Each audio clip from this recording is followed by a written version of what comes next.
Hello and welcome to News 9. I'm Nishtita, and first up, leopard menace is haunting Bengaluru again. A leopard is on the prowl at KG Lakkinahalli. The predator is said to have come out at night and killed 4 dogs. 4 dogs have fallen prey to the beast so far. The villagers have spotted 2 leopards in the village, and locals are said to be so scared that these wildcats that they don't venture out at night. They have informed forest officials as well, who have come to the village. They have been unsuccessful so far in capturing the leopard in question. There are believed to be 2 leopards here that are on the prowl in the outskirts of Bengaluru. Let's not forget that constant encroachment has led to man-animal conflict, and when it comes to leopards, which are lone animals, which don't move in troops or in groups, it is quite often seen that they attack villages and take away cattle as well as animals, and sometimes even attack humans. The villagers are so scared on the outskirts of Bengaluru that they have stopped venturing out after 7 p.m. The cattle too are locked up in the shed as the villagers are absolutely terrified. This is the village where forest officials have come in and have launched a search operation for the leopards, but they have not been able to track them down and capture them.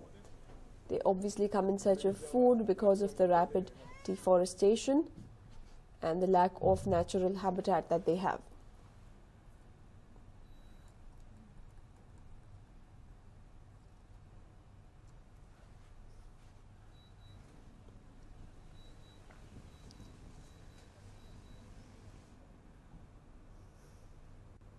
And moving on now, the Lokayukta is on a raiding spree again, and this time the target is corrupt police officials. The Lokayukta raids are underway at 20 to 32 places, and 13 officials have been targeted by the Lokayukta this time around.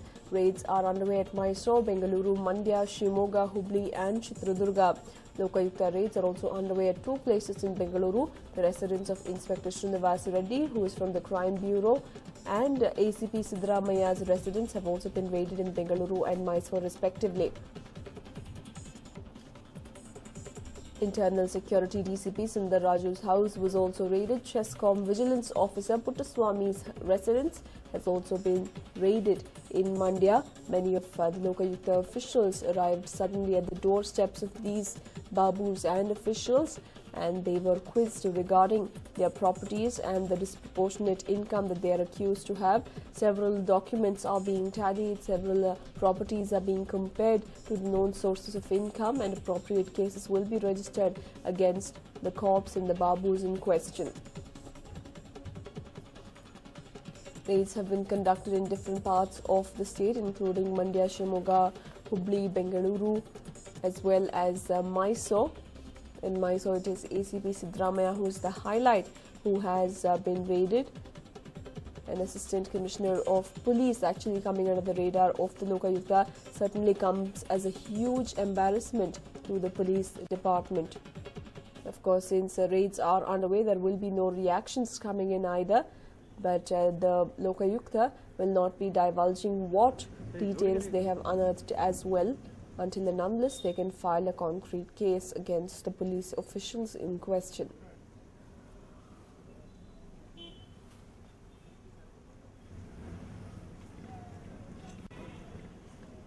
Well, residences of various officials being raided in Mandya, Shimoga and Chitradurga. While in Mandya, it is Chescom Vigilance Officer Puttaswamy's residence who was raided. In Mysore, it is DCP Sundar Raju's house as well as ACP Siddaramaya's house which has been raided.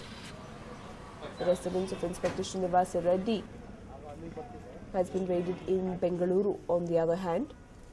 And in Chitradurga as well, raids are underway on corrupt officials. In total, there are 13 officials who have been targeted, and 32 different locations belonging to these 13 officials have been raided at the moment.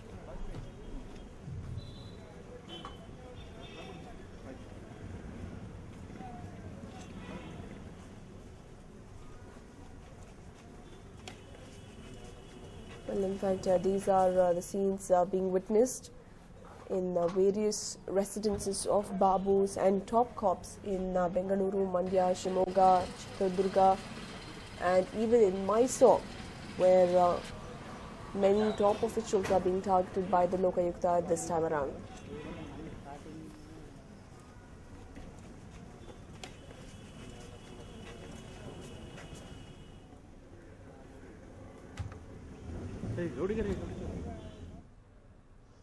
And well, on the fifth day of rescue operations, looks like hope is fast fading as foul smell has started emanating from the borewell where Timanna has been stuck.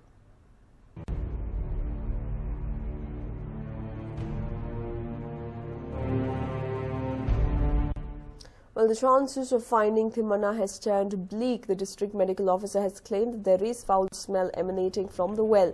The smell came when the vacuum suction device was placed near Timanna to remove the sand that was covering him.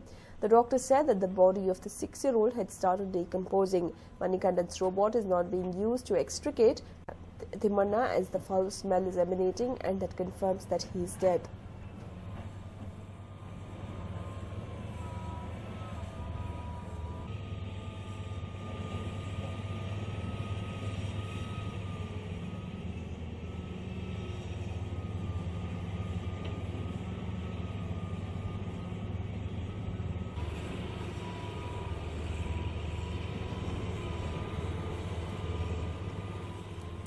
Well, all rescue operations were stopped till 8 a.m. but were resumed soon after.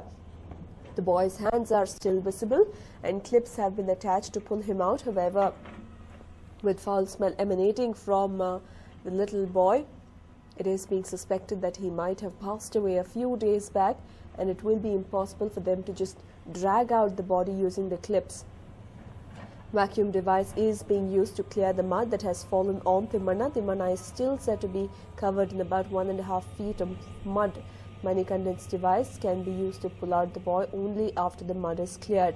6-year-old Timanna fell into an open borewell at Sudukeri village of Badami Taluk on Sunday.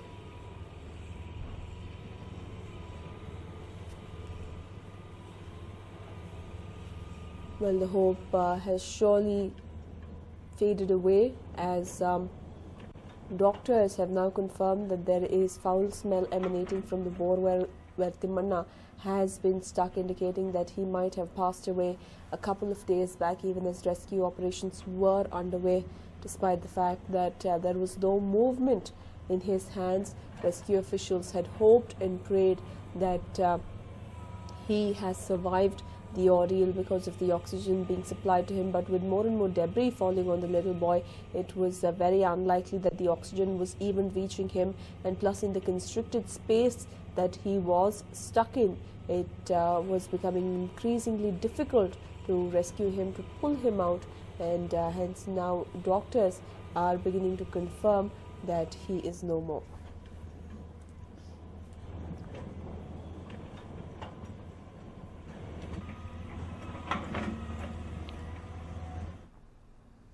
And well, the fall of Timanna into an abandoned borewell in Bagalkote has again showed the apathy of government officials. It has exposed the gross negligence in implementing the guidelines issued a year ago to prevent such accidents. In an effort to crack down on open borewells that are yet to be fitted with a pump, Karnataka government has said it will take strict action against the rig companies and owners in such cases. A set of guidelines issued in 2012 which put the onus on the landowners and the drilling agency in such cases have been put into practice. But it has taken yet another tragedy for the government to put it into effect. Now here are the new guidelines that have been issued by the government following the tragic incident in Bagalkote. Department officials must obtain certification from geologists of the Mines and Geology Department before sinking the borewell for drinking water purposes. Engineers to pay for borewells dug without permission. Tehsildars have been ordered to conduct a survey of the borewells in their respective taluks and make sure that dry borewells are sealed as per the order of the Supreme Court. July 15th was the deadline for closing open borewells. The government has now set August 31st as the new deadline to submit reports on action taken to close open borewells. It will be mandatory for the landowners to get no objection certificate from the local authorities before sinking borewells. In rural areas, the PDO and the GP Secretary are responsible for enforcing the guidelines, and in urban local bodies, junior engineers and chief executive officers. In Bengaluru, the BBMP commissioner and the BWSSB chief engineer are the supervisory officers. During drilling, signboards should be erected near the site with the address of the drilling agency and the owner of the well. Barbed wire fencing should be erected around the well as well.